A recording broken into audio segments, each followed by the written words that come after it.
ನಮಸ್ಕಾರ ಸ್ನೇಹಿತರೆ, ಸುದ್ದಿಯಾನಕ್ಕೆ ಸ್ವಾಗತ. ನಾನು ಹರಿಪ್ರಸಾದ್. 1969ರಲ್ಲಿ ಜಾರಿಗೆ ಬಂದ ಜನನ ಮತ್ತು ಮರಣ ನೋಂದಣಿ ಕಾಯ್ದೆಗೆ ತಿದ್ದುಪಡಿ ತರುವುದಕ್ಕೆ ಮೋದಿ ಸರ್ಕಾರ ಮುಂದಾಗಿದ್ದು, ಇದಕ್ಕೆ ಸಂಬಂಧಿಸಿದ ಮಸೂದೆಯನ್ನ ಈಗಾಗಲೇ ಲೋಕಸಭೆಯಲ್ಲಿ ಮಂಡಿಸಲಾಗಿದೆ. ಕಾಯ್ದೆ ಜಾರಿಗೆ ಬಂದು 54 ವರ್ಷಗಳ ಬಳಿಕ ಇದೇ ಮೊದಲ ಬಾರಿಗೆ ತಿದ್ದುಪಡಿ ತರುವುದಕ್ಕೆ ಕೇಂದ್ರ ಸರ್ಕಾರ ನಿರ್ಧರಿಸಿದೆ. ಅಷ್ಟಕ್ಕೂ ಜನನ ಮತ್ತು ಮರಣ ನೋಂದಣಿ ಕಾಯ್ದೆಗೆ ತರ್ತಾ ಇರುವಂತಹ ತಿದ್ದುಪಡಿಯಿಂದ ಏನೆಲ್ಲ ಬದಲಾವಣೆಗಳಾಗಿವೆ, ಕಾಯ್ದೆಯ ಯಾವೆಲ್ಲ ಅಂಶಗಳಿಗೆ ತಿದ್ದುಪಡಿ ಮಾಡಲಾಗಿದೆ, ಇದು ಜನಸಾಮಾನ್ಯರ ಮೇಲೆ ಯಾವ ಸ್ವರೂಪದಲ್ಲಿ ಪರಿಣಾಮ ಬೀರಲಿದೆ, ಇವೆಲ್ಲದರ ಕುರಿತ ಅತ್ಯಂತ ಉಪಯುಕ್ತ ಮಾಹಿತಿಯನ್ನ ಇವತ್ತಿನ ಈ ಎಪಿಸೋಡ್ನಲ್ಲಿ ನಾನು ನಿಮಗೆ ನೀಡ್ತೀನಿ.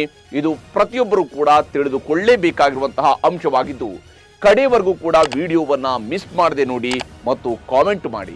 ಅಂದ ಹಾಗೆ ಸುದ್ದಿಯಾನದ ಸಬ್ಸ್ಕ್ರೈಬರ್ ಆಗೋದಿಕ್ಕೆ ನೀವು ಮರಿಬೇಡಿ.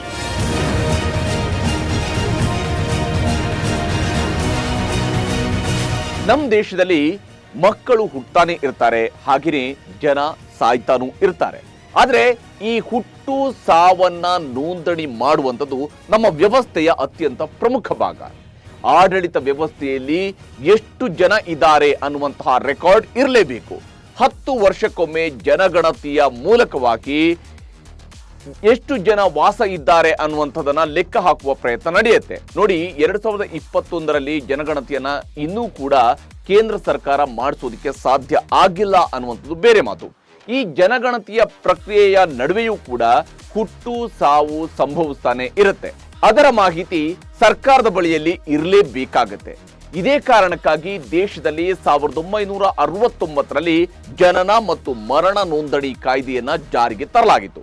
ಆದರೆ ಅದು ಜಾರಿಯಾಗುವಾಗ ಬಹಳಷ್ಟು ವಿಳಂಬವಾಗ್ತಾ ಸಾಗಿರುವಂಥದ್ದು ಮತ್ತು ಅದೆಷ್ಟೋ ಹಳ್ಳಿಗಳಿಗೆ ಇನ್ನೂ ಕೂಡ ಅಂದ್ರೆ 21ನೇ ಶತಮಾನಕ್ಕೆ ಕಾಲಿಟ್ಟ ನಂತರವೂ ಕೂಡ ಜನನ ನೋಂದಣಿ ಪ್ರಕ್ರಿಯೆ ಸಂಪೂರ್ಣವಾಗಿ ಜಾರಿ ಆಗಲೇ ಇಲ್ಲ ಅನ್ನುವಂಥದ್ದು ವಾಸ್ತವ. ಮರಣ ನೋಂದಣಿ ವಿಚಾರದಲ್ಲೂ ಕೂಡ ಇಂತಹ ನಿರ್ಲಕ್ಷ್ಯ ಇದ್ದೇ ಇದೆ. ಈಗ ಜನನ ಮತ್ತು ಮರಣ ನೋಂದಣಿ ಕಾಯ್ದೆಗೆ ಏನೆಲ್ಲ ತಿದ್ದುಪಡಿ ತರುವುದಕ್ಕೆ ಹಾಗಿದ್ರೆ ಕೇಂದ್ರ ಸರ್ಕಾರ ಮುಂದಾಗಿದೆ ಅನ್ನೋದನ್ನ ತಿಳಿಸೋದಕ್ಕಿಂತ ಮುಂಚಿತವಾಗಿ 1969ರಲ್ಲಿ ಜಾರಿಗೆ ತಂದ ಜನನ ಮತ್ತು ಮರಣ ನೋಂದಣಿ ಕಾಯ್ದೆಯಲ್ಲಿ ಏನೇನಿದೆ ಅನ್ನೋದನ್ನ ನೋಡೋಣ. ಬಹಳ ಮುಖ್ಯವಾಗಿ 1969ರಲ್ಲಿ ಜಾರಿಯಾದ ಕಾಯ್ದೆಯ ಪ್ರಕಾರ ಹುಟ್ಟು ಮತ್ತು ಸಾವಿನ ದಿನಾಂಕವನ್ನ ಭಾರತದಲ್ಲಿ ಕಡ್ಡಾಯವಾಗಿ ನೋಂದಣಿ ಮಾಡಲೇಬೇಕು. ಹುಟ್ಟು ಮತ್ತು ಸಾವಿನ ಸ್ಥಳಕ್ಕೆ ಅನುಗುಣವಾಗಿಯೇ ಇದರ ನೋಂದಣಿಯನ್ನು ಮಾಡಿಸ್ಕೊಳ್ಬೇಕು. ಜನನ ಮತ್ತು ಮರಣ ನೋಂದಣಿ ಕಾಯ್ದೆ ಪ್ರಕಾರ ನೋಂದಣಿ ಮಾಡಿಸುವ ಜವಾಬ್ದಾರಿ ಆಯಾ ರಾಜ್ಯ ಸರ್ಕಾರಗಳದ್ದು ಆಗಿರುತ್ತೆ.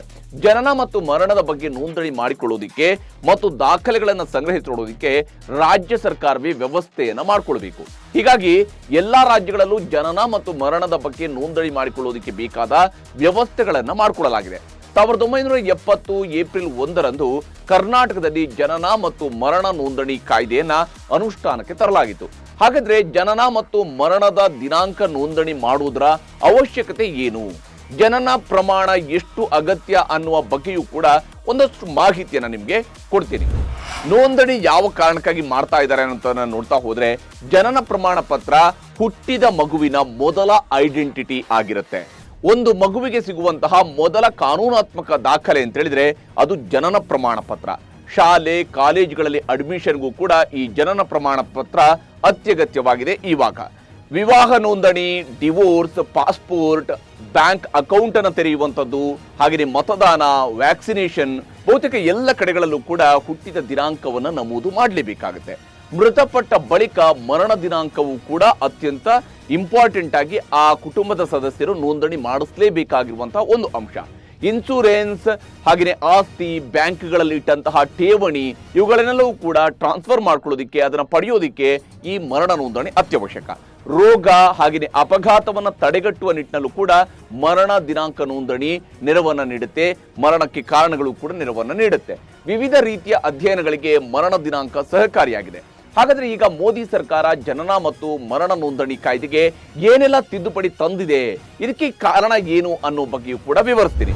ಪ್ರತಿಯೊಂದು ಕ್ಷೇತ್ರದಲ್ಲೂ ಕೂಡ ಜನನ ಪ್ರಮಾಣ ಪತ್ರದ ಬಳಕೆ ನಡೀತಾ ಇರುತ್ತೆ.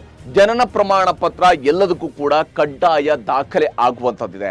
ಶಿಕ್ಷಣ ಸಂಸ್ಥೆಗಳಲ್ಲಿ ಹಾಗೆಯೇ ಮತದಾರರ ಲಿಸ್ಟ್ಗೂ ಕೂಡ ಈ ಜನನ ಪ್ರಮಾಣ ಪತ್ರವನ್ನು ಕೊಡುವಂತದ್ದು ಕಡ್ಡಾಯ ಮಾಡುವಂತಹದ್ದು ಕೇಂದ್ರ ಸರ್ಕಾರದ ಉದ್ದೇಶ. ರಾಜ್ಯ ಮತ್ತು ಕೇಂದ್ರ ಸರ್ಕಾರದ ಹುದ್ದೆಗಳಿಗೂ ಕೂಡ ನೇಮಕಾತಿಯ ಸಂದರ್ಭದಲ್ಲಿ ಜನನ ಪ್ರಮಾಣ ಪತ್ರವನ್ನು ಕೊಡಬೇಕಾಗುತ್ತೆ. ಹಾಗೆಯೇ ಡ್ರೈವಿಂಗ್ ಲೈಸೆನ್ಸ್ ಇರ್ಬೋದು, ಪಾಸ್ಪೋರ್ಟ್ಗೂ ಕೂಡ ಜನನ ಪ್ರಮಾಣ ಪತ್ರವನ್ನು ಕೊಡುವಂಥದ್ದನ್ನ ಕಡ್ಡಾಯಗೊಳಿಸಲಾಗುತ್ತೆ. ಇದಿಷ್ಟೇ ಅಲ್ಲದೆ ಆಸ್ಪತ್ರೆ ಮತ್ತು ವೈದ್ಯಕೀಯ ಸಂಸ್ಥೆಗಳು ಮರಣ ಪ್ರಮಾಣ ಪತ್ರವನ್ನು ಕಡ್ಡಾಯವಾಗಿ ಒದಗಿಸಬೇಕಾಗುತ್ತೆ ಅನ್ನುವಂಥದ್ದನ್ನ ಈ ಒಂದು ಹೊಸ ನಿಯಮದ ಪ್ರಕಾರ, ಹೊಸ ತಿದ್ದುಪಡಿಯ ಮೂಲಕವಾಗಿ ಜಾರಿಗೆ ತರಲಾಗ್ತಾ ಇರುವಂಥದ್ದು. ಸಾವಿಗೆ ಕಾರಣ ಏನು ಅನ್ನೋ ಬಗ್ಗೆ ಲೋಕಲ್ ರಿಜಿಸ್ಟ್ರಾರ್ ಮತ್ತು ಮೃತಪಟ್ಟವರ ಕುಟುಂಬಸ್ಥರಿಗೆ ಮರಣ ಪ್ರಮಾಣ ಪತ್ರದ ಮೂಲಕ ಮಾಹಿತಿಯನ್ನು ನೀಡಬೇಕಾಗುತ್ತೆ. ನಾಗರಿಕ ನೋಂದಣಿ ವ್ಯವಸ್ಥೆಯ ಪ್ರಕಾರ 2010ರಲ್ಲಿ ದೇಶದಲ್ಲಿ 82% ಜನನ ನೋಂದಣಿ ಪ್ರಮಾಣ 2019ರ ವೇಳೆಗೆ 92.7ಕ್ಕೆ ಏರಿಕೆಯಾಗಿದೆ.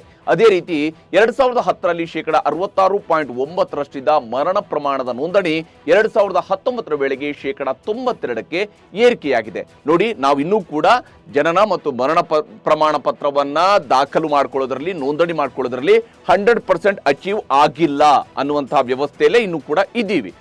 ನಾಗರಿಕ ನೋಂದಣಿ ವ್ಯವಸ್ಥೆ ಅಂದ್ರೆ CRS ಅನ್ನುವಂಥದ್ದು RGI ಅಂದ್ರೆ ರಿಜಿಸ್ಟ್ರಾರ್ ಜನರಲ್ ಆಫ್ ಇಂಡಿಯಾದ ಅಡಿಯಲ್ಲೇ ಬರುವಂಥದ್ದು.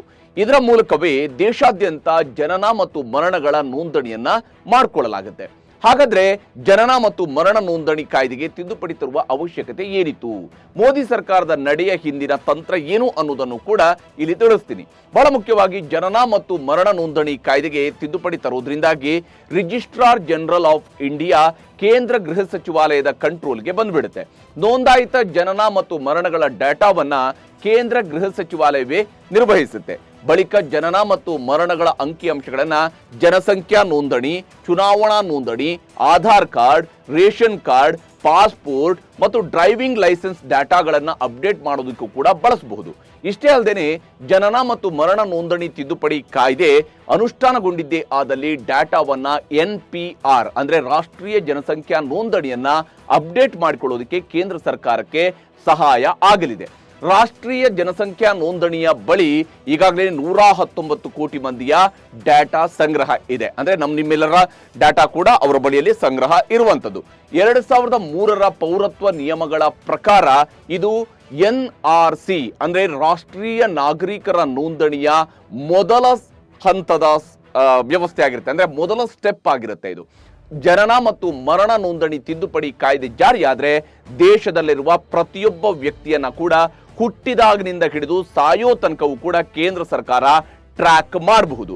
ಒಬ್ಬೊಬ್ಬ ವ್ಯಕ್ತಿಯ ಮೇಲೂ ಕೂಡ ಸರ್ಕಾರದ ನಿಗಾ ಇದ್ದೇ ಇರುತ್ತೆ. ಜನಸಂಖ್ಯೆಯ ಮೇಲೆ ಸಂಪೂರ್ಣವಾಗಿ ಕಣ್ಗಾವಲನ್ನ ಇಡೋದಕ್ಕೆ ಸಾಧ್ಯ ಆಗುತ್ತೆ.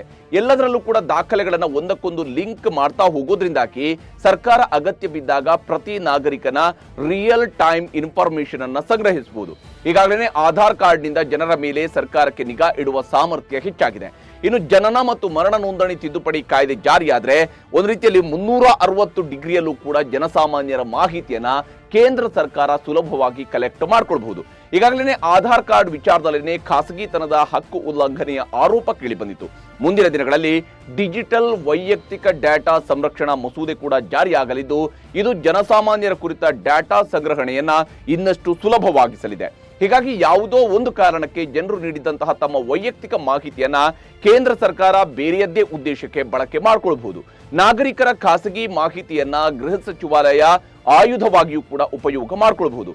ಕೇಂದ್ರ ಸರ್ಕಾರದ NRC ಮತ್ತು NPR ಯೋಜನೆಗಳಿಗೆ ಜನನ ಮತ್ತು ಮರಣ ನೋಂದಣಿ ತಿದ್ದುಪಡಿ ಕಾಯ್ದೆ ಮತ್ತು ಡಿಜಿಟಲ್ ವೈಯಕ್ತಿಕ ಡಾಟಾ ಸಂರಕ್ಷಣಾ ಕಾಯ್ದೆ ಸಾಕಷ್ಟು ಸಹಕಾರಿ ಆಗಬಹುದು. ಅಸಲಿಗೆ ಜನರ ಎಲ್ಲಾ ಡಾಟಾಗಳನ್ನ ಒಂದಕ್ಕೊಂದು ಲಿಂಕ್ ಮಾಡೋದ್ರಿಂದ ನಮ್ಮ ದೇಶದ ರಕ್ಷಣೆಗೆ ಸಾಕಷ್ಟು ಸಹಾಯಕಾರಿಯಾಗಲಿದೆ ಅನ್ನುವಂಥದ್ದು ಕೇಂದ್ರ ಸರ್ಕಾರ ನೀಡ್ತಾ ಇರುವಂತಹ ಬಹಳ ಮುಖ್ಯವಾದಂತಹ ಒಂದು ಕಾರಣ. ಆದ್ರೆ ಆಧಾರ್ ಕಾರ್ಡ್ನಲ್ಲಿ ಸಾಕಷ್ಟು ಅಕ್ರಮಗಳು ನಡೆದಿರುವಂತದನ್ನ ನಾವು ನೋಡಿದೀವಿ. ಅದೆಷ್ಟೋ ನಕಲಿ ಆಧಾರ್ ಕಾರ್ಡ್ಗಳು ಚಾಲ್ತಿಯಲ್ಲಿರುವಂತಹದ್ರ ಬಗ್ಗೆಯೂ ಕೂಡ ಅನೇಕ ಸಂದರ್ಭದಲ್ಲಿ ಆರೋಪಗಳು ನಡೆದಿರುವಂತದ್ದು ಅಥವಾ ಪೊಲೀಸರು ರೇಡ್ ಮಾಡಿದಾಗ ಸಿಕ್ಕಿರುವಂತದನ್ನ ನಾವು ಗಮನಿಸ್ತಾ ಇದೀವಿ. ಹೀಗೆ ಆಧಾರ್ ಕಾರ್ಡ್ಗಳಲ್ಲಿ ತಪ್ಪು ಮಾಹಿತಿಗಳನ್ನ ನಮೂದಿಸಿರುವಂತಹ ಉದಾಹರಣೆಗಳು ಕೂಡ ನಮಗೆ ಅನೇಕ ಉದಾಹರಣೆಗಳಲ್ಲಿ ಸಿಗ್ತಾ ಹೋಗುತ್ತೆ. ಹೀಗಾಗಿ ಜನನ ಪ್ರಮಾಣ ಪತ್ರದಿಂದಲೇ ಸಂಪೂರ್ಣವಾಗಿ ದೇಶದ ಭದ್ರತೆಯ ಮೇಲೆ ನಿಗಾ ವಹಿಸೋದಕ್ಕೆ ಸಾಧ್ಯ ಅನ್ನುವಂಥದ್ದು ಅತಿಯಾದ ನಿರೀಕ್ಷೆಯ ರೀತಿಯಲ್ಲೂ ಕೂಡ ಕಂಡು ಬರ್ತಾ ಇದೆ. ಆಂಧ್ರ ಪ್ರದೇಶ ಮತ್ತು ತೆಲಂಗಾಣ ರಾಜ್ಯಗಳು ಈಗಾಗಲೇ ರಿಯಲ್ ಟೈಮ್ ಗವರ್ನೆನ್ಸ್ ಅಂದ್ರೆ ನೈಜ ಸಮಯದ ಆಡಳಿತಕ್ಕಾಗಿ ಒಂದಕ್ಕೊಂದು ಲಿಂಕ್ ಆಗಿರುವ ಜನರ ಡಾಟಾಗಳನ್ನ ಸಂಗ್ರಹ ಮಾಡಿಟ್ಟುಕೊಳ್ತಾ ಇದೆ. ಇದರಿಂದ ಹುಟ್ಟಿದಾಗಿನಿಂದ ಸಾಯೋ ತನಕ ಎರಡೂ ರಾಜ್ಯಗಳಲ್ಲೂ ಕೂಡ ಜನರನ್ನ ಆ ರಾಜ್ಯ ಸರ್ಕಾರಗಳು ಟ್ರ್ಯಾಕ್ ಮಾಡ್ತಾ ಇವೆ. ತನ್ನ ಜನಪರ ಯೋಜನೆಗಳು ಎಲ್ರಿಗೂ ತಲುಪಲಿ ಅನ್ನುವಂತಹ ಕಾರಣಕ್ಕಾಗಿ ಆಂಧ್ರ ಮತ್ತು ತೆಲಂಗಾಣ ಸರ್ಕಾರಗಳು ಈ ಡಾಟಾಗಳನ್ನು ಸಂಗ್ರಹಿಸಿಟ್ಟಿರುವುದಾಗಿ ಹೇಳ್ಕೊಳ್ತಾ ಇವೆ. ಆದರೆ ಡಾಟಾವನ್ನ ಜನರ ಚಟುವಟಿಕೆಗಳ ಮೇಲೆ ನಿಗಾ ಇಡೋದಿಕ್ಕೆ ಪೊಲೀಸರಿಗೂ ಕೂಡ ಶೇರ್ ಮಾಡಲಾಗಿದೆ. ಇಲ್ಲಿ ಒಂದು ಪ್ರಶ್ನೆ ನಿಮ್ಮನ್ನ ಕಾಡಬಹುದು, ಹುಟ್ಟಿದಾಗಿನಿಂದ ಸಾವಿನ ತನಕ ಸರ್ಕಾರ ನಮ್ಮನ್ನ ಟ್ರ್ಯಾಕ್ ಮಾಡೋದು ಹೇಗೆ ಅನ್ನುವಂಥದ್ದು. ಇದನ್ನ ತಿಳ್ಕೊಂಡ್ರೆ ಈ ರೇಂಜ್ಗೆ ಸರ್ಕಾರ ನಮ್ಮ ಮೇಲೆ ನಿಗಾ ವಹಿಸುತ್ತಾ ಅನ್ನುವಂತಹ ಆಶ್ಚರ್ಯವೂ ಕೂಡ ನಿಮಗೆ ಕಾಡಬಹುದು. ಮತ್ತು ಆ ಪ್ರಕ್ರಿಯೆ ಹೇಗಿರುತ್ತೆ ಅನ್ನೋದನ್ನ ನಿಮಗೆ ಒಂದೊಂದಾಗಿ ವಿವರಿಸ್ತಾ ಹೋಗ್ತೀನಿ ನೋಡಿ. ಬಹಳ ಮುಖ್ಯವಾಗಿ ಇಲ್ಲಿ ಹುಟ್ಟಿನಿಂದ ಸಾಯೋವರೆಗೂ ಕೂಡ ಮನುಷ್ಯನನ್ನ ಟ್ರ್ಯಾಕ್ ಮಾಡಲಾಗುತ್ತೆ. ಅಂದ್ರೆ ಹುಟ್ಟಿದ ಕೂಡಲೇ ದಿನಾಂಕವನ್ನ ರಿಜಿಸ್ಟರ್ ಮಾಡಬೇಕಾಗತ್ತೆ. ಶಿಕ್ಷಣ, ಶಾಲೆ, ಕಾಲೇಜಿನಲ್ಲಿ ಮಾಹಿತಿಯನ್ನ ಸಂಗ್ರಹ ಮಾಡ್ಕೊಳ್ತಾರೆ, ಅಲ್ಲೂ ಕೂಡ ನೋಂದಣಿ ಆಗತ್ತೆ. ಸ್ಕಾಲರ್ಶಿಪ್ ಪಡೆಯೋದಕ್ಕೂ ಕೂಡ ವೈಯಕ್ತಿಕ ಮಾಹಿತಿಯನ್ನ ಸಂಗ್ರಹ ಮಾಡ್ಕೊಳ್ತಾರೆ. ಮತದಾನಕ್ಕೆ ವೋಟರ್ ಐಡಿಯಲ್ಲೂ ಕೂಡ ಮಾಹಿತಿಯನ್ನ ನೀಡಬೇಕಾಗತ್ತೆ. ಅಂದ್ರೆ ನಾವು ಜನನ ನೋಂದಣಿಯ ಡೀಟೇಲ್ಸ್ ಅನ್ನ ಅಲ್ಲೂ ಕೂಡ ನೀಡಬೇಕಾಗತ್ತೆ. ಇನ್ನು ವಾಹನ ಖರೀದಿಯ ವೇಳೆ ಡ್ರೈವಿಂಗ್ ಲೈಸೆನ್ಸ್ಗಾಗಿಯೂ ಕೂಡ ಇದೇ ಮಾಹಿತಿಯನ್ನ ಸಂಗ್ರಹ ಮಾಡ್ಕೊಳ್ತಾರೆ. ಉದ್ಯೋಗಕ್ಕೆ ಸೇರ್ಕೊಂಡಾಗ್ಲೂ ಕೂಡ ಮಾಹಿತಿಯನ್ನ ಸಂಗ್ರಹ ಮಾಡ್ಕೊಳ್ತಾರೆ. ಟ್ಯಾಕ್ಸ್ ರಿಟರ್ನ್ ಸಲ್ಲಿಕೆ ವೇಳೆಯೂ ಕೂಡ ಮಾಹಿತಿಯನ್ನ ಕೊಡಬೇಕಾಗತ್ತೆ. ಮನೆ ನಿರ್ಮಾಣ ಖರೀದಿ ವೇಳೆ ಕೂಡ ಇದೇ ಮಾಹಿತಿಯನ್ನ ಮತ್ತೆ ಅವರಿಗೆ ನೀಡಬೇಕಾಗತ್ತೆ. ಆಸ್ತಿ ತೆರಿಗೆ, ಗೃಹ ಸಾಲ ಪಡೆಯೋದಕ್ಕೂ ಕೂಡ ಮಾಹಿತಿಯನ್ನು ನೀಡಬೇಕಾಗತ್ತೆ. ಆರೋಗ್ಯ ವಿಮೆ, ಮೆಡಿಕಲ್ ಸರ್ವಿಸ್ ಪಡೆಯೋದಕ್ಕೂ ಕೂಡ ಜನನ ದಿನಾಂಕವನ್ನ ನೀಡ್ತಾ ಹೋಗ್ತೀವಿ. ಮೃತಪಟ್ಟಾಗ ಮರಣ ಪ್ರಮಾಣ ಪತ್ರವನ್ನ ಮಾಡಿಸಲೇಬೇಕಾಗತ್ತೆ. ಅಂದ್ರೆ ಕುಟುಂಬಸ್ಥರಿಗೆ ಪೆನ್ಷನ್ ಸಿಗಬೇಕಾದ್ರೂ ಕೂಡ ಮೃತರ ಮಾಹಿತಿಯನ್ನು ಕೊಡಬೇಕಾಗತ್ತೆ. ಇನ್ನು ಆಧಾರ್ ಕಾರ್ಡ್ನಂತೆ ವೋಟರ್ ಐಡಿಗೂ ಕೂಡ ಜನನ ಪ್ರಮಾಣ ಪತ್ರವನ್ನ ಲಿಂಕ್ ಮಾಡಬೇಕಾದಂತಹ ವಿಚಾರವೂ ಕೂಡ ಇಲ್ಲಿ ಬಹಳ ಮುಖ್ಯವಾಗಿರುವಂತಹ ಒಂದು ಅಂಶ. ಇಲ್ಲಿ ಈಗಾಗಲೇ ವೋಟರ್ ಐಡಿಗೆ ಆಧಾರ್ ಕಾರ್ಡ್ ಅನ್ನ ಲಿಂಕ್ ಮಾಡದೇ ಇದ್ರೂ ಕೂಡ ಚುನಾವಣೆಯ ಸಂದರ್ಭದಲ್ಲಿ ಅನೇಕರ ಡಾಟಾವನ್ನ ಈಗ ಅಭ್ಯರ್ಥಿಗಳು ಸಂಗ್ರಹಿಸ್ತಾ ಇರುವಂತ ನಾವು ನೋಡ್ತಾ ಇದ್ವಿ. ಫೋನ್ ನಂಬರ್ನಿಂದ ಹಿಡಿದು ಅಡ್ರೆಸ್ ವರೆಗೂ ಕೂಡ ಪ್ರತಿಯೊಂದು ಡಾಟಾವನ್ನ ಇವತ್ತು ಕಲೆಕ್ಟ್ ಮಾಡಿಕೊಂಡು ಚುನಾವಣೆಯ ಸಂದರ್ಭದಲ್ಲಿ ರಣತಂತ್ರ ರೂಪಿಸಿ ಮತದಾರರ ಮನೆಯವರೆಗೆ ತಲುಪ್ತಾ ಇರುವಂತಹ ಪ್ರಕ್ರಿಯೆಯು ಕೂಡ ನಮ್ಮ ದೇಶದಲ್ಲಿ ನಡೀತಾ ಇದೆ. ನಮ್ಮ ರಾಜ್ಯದ ವಿಧಾನಸಭಾ ಚುನಾವಣೆಯಲ್ಲೂ ಕೂಡ ಇಂತಹ ಪ್ರಕ್ರಿಯೆಗಳು ನಡೆದಿರುವಂತದನ್ನು ನಾವು ಗಮನಿಸಿದೀವಿ. ಅಂದ್ರೆ ಫೋನ್ ನಂಬರ್ ಮತ್ತು ವೋಟರ್ ಐಡಿ ಈ ನಂಬರ್ಗಳನ್ನೆಲ್ಲವೂ ಕೂಡ ಕಲೆಕ್ಟ್ ಮಾಡಿಕೊಂಡು ಆ ಮೂಲಕ ಒಂದು ಡಾಟಾ ಇಟ್ಕೊಂಡೇನೆ ಜನರನ್ನ ಅಂದ್ರೆ ಮತದಾರರನ್ನ ತಲುಪುವಂತಹ ಪ್ರಯತ್ನವನ್ನ ರಾಜಕೀಯ ಪಕ್ಷಗಳು ಮಾಡ್ತಾ ಇರುವಂತ ನಾವು ನೋಡ್ತಾ ಇದ್ವಿ. ಇದರ ಜೊತೆಗೆ ಈಗ ಖಾಸಗಿ ಮಾಹಿತಿಯನ್ನ ಅತಿಯಾಗಿ ಸಂಗ್ರಹಿಸುವುದರಿಂದಾಗಿ ಡಾಟಾ ಲೀಕ್ ಆಗುವಂತಹ ಸಾಧ್ಯತೆಯೂ ಕೂಡ ಹೆಚ್ಚಿದೆ. ಅಂದ್ರೆ ಆಲ್ರೆಡಿ ಒಂದಿಷ್ಟು ಕಡೆಗಳಲ್ಲಿ ಡಾಟಾ ಲೀಕ್ ಆಗಿರೋದಕ್ಕೆ ನಾನು ಆಗ್ಲೇ ಹೇಳ್ದಂಗೆ ವೋಟಿಂಗ್ ಟೈಮ್ ನಲ್ಲೂ ಕೂಡ ಹೇಗೆ ಮತದಾರರನ್ನ ತಲುಪ್ತಾ ಇದಾರಲ್ಲ ಅದು ಒಂದು ಉದಾಹರಣೆಯಾಗಿ ನಮ್ಮ ಕಣ್ಣ ಮುಂದಿರುವಂತದ್ದು. ಈಗ ಸೈಬರ್ ಕ್ರೈಮ್ ನ ಪ್ರಮಾಣವೂ ಕೂಡ ತೀವ್ರಗೊಳ್ತಾ ಇದೆ. ಜನರು ನೀಡಿರುವಂತಹ ಖಾಸಗಿ ಮಾಹಿತಿಗಳು ಹ್ಯಾಕರ್ಸ್ ಪಾಲಾದಲ್ಲಿ ಆಗಬಹುದಾದಂತಹ ಅನಾಹುತಗಳು ಒಂದೆರಡಲ್ಲ, ಅದನ್ನು ಊಹಿಸೋದಕ್ಕೂ ಕೂಡ ಸಾಧ್ಯ ಇಲ್ಲ. ಈಗಾಗಲೇ ಬ್ಯಾಂಕ್ ಫ್ರಾಡ್ ಹೆಚ್ಚಾಗ್ತಾ ಇದ್ದು ಮೊಬೈಲ್ಗಳಿಗೆ ಬರುವಂತಹ ನಕಲಿ ಕರೆಗಳು ನಿಮ್ಮ ಅನುಭವಕ್ಕೂ ಕೂಡ ಬಂದಿರಬಹುದು. ಇವೆಲ್ಲದಕ್ಕೂ 360 ಡಿಗ್ರಿಯಲ್ಲಿ ಲಿಂಕ್ ಆಗ್ತಾ ಇರುವಂತಹ ನಮ್ಮ ಖಾಸಗಿ ಮಾಹಿತಿಗಳೇನೆ ಮೂಲ ಕಾರಣ ಅನ್ನುವಂಥದ್ದನ್ನ ನಾವು ಅರ್ಥ ಮಾಡ್ಕೊಳ್ಬೇಕಾಗುತ್ತೆ. ಹೀಗಾಗಿ ಡಿಜಿಟಲ್ ಜಗತ್ತಿನಲ್ಲಿ ಭದ್ರತೆಯ ನೆಪದಲ್ಲಿ ಸರ್ಕಾರಗಳು ಜನರನ್ನ ಇಡೀ ಜಗತ್ತಿನ ಮುಂದೆನೆ ಬೆತ್ತಲಾಗಿಸ್ತಾ ಇರುವಂತದ್ದು ಕೂಡ ಅಷ್ಟೇ ಸ್ಪಷ್ಟವಿದೆ. ಇದು ಕೇಂದ್ರ ಸರ್ಕಾರ 1969ರ ಜನನ ಮತ್ತು ಮರಣ ನೋಂದಾವಣಿ ಕಾಯ್ದೆಗೆ ತಂದಿರುವಂತಹ ತಿದ್ದುಪಡಿ ಮತ್ತು ಅದರ ಪರಿಣಾಮಗಳನ್ನು ಸರಳವಾಗಿ ವಿವರಿಸುವಂತಹ ಒಂದು ಪ್ರಯತ್ನವಾಗಿತ್ತು. ಇದರ ಬಗ್ಗೆ ಕಾಮೆಂಟ್ ಮಾಡೋದಕ್ಕೆ ನೀವು ಮರಿಬೇಡಿ. ನಮಸ್ಕಾರ.